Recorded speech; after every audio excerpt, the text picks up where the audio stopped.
আমরা দেখেছি শেখ হাসিনার শাসন আমলে বাংলাদেশ ব্যাংক পর্যন্ত অরক্ষিত ছিল না। বাংলাদেশ ব্যাংকের 850 কোটি টাকা লুট করেছে শেখ হাসিনার ছেলে সজীব ওয়াজেদ আছে। সেখান থেকে আমি প্রথম আওয়াজ তুলব 1971 সালে শত্রুদের আল বদর আল শামস যারা যুদ্ধ অপরাধী ছিল, যারা 14ই ডিসেম্বর আমাদের বুদ্ধিজীবীদের হত্যা করেছিল, তাদেরকে বাংলার মাটিতে রাজনীতি করতে দেওয়া হবে না। বাংলাদেশের রাজনীতি করবে যারা এদেশের মানুষকে ভালোবাসে, যারা এই মাটিকে ভালোবাসে, যারা এই মাটি নিয়ে এদেশের উন্নয়ন নিয়ে এদেশের মানুষের অধিকার নিয়ে সব সময় ভাবে।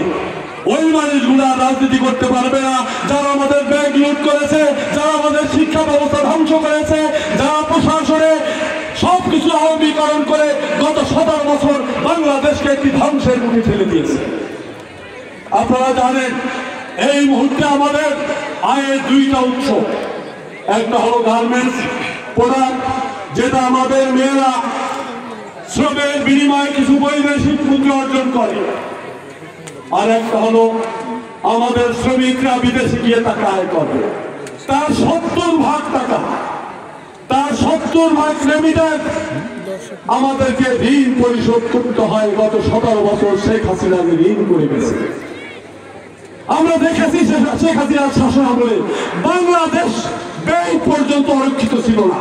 বাংলাদেশ ব্যাংকের 850 কোটি টাকা লুট করেছে শেখ হাসিনার ছেলে সজীব ওয়াজেদ। আমরা দেখেছি, আমরা পদ্মা সেতুর উপকার ভোগী হলেও আমরা বলি এই পদ্মা সেতু বিএনপি আমলে বাজেট করা হয়েছিল মাত্র 12,000 কোটি টাকায়। সেই পদ্মা সেতুতে শেখ হাসিনা চুরি করেছে 40,000 কোটি টাকা।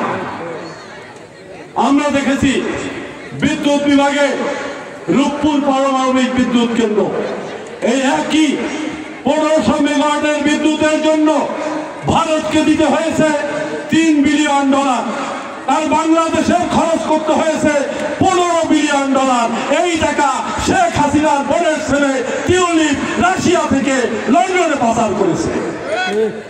এরা আমেরিকায় বাড়ি করেছে, এরা বাংলাদেশের বিভিন্ন জায়গায় বাড়ি করেছে, এরা বাংলাদেশের মানুষের কথা ভাবেনি। তোমাদের তৈরি হতে হবে প্রিয় শিক্ষার্থীবৃন্দ, আগামী দিনের বাংলাদেশ তোমাদের হাতে নিরাপদ থাকবে এই প্রত্যাশা নিয়েই আজকে আমার পূর্ণভূমি, আমার জন্মভূমি এই বড়াইয়ার মাটিতে আসছি।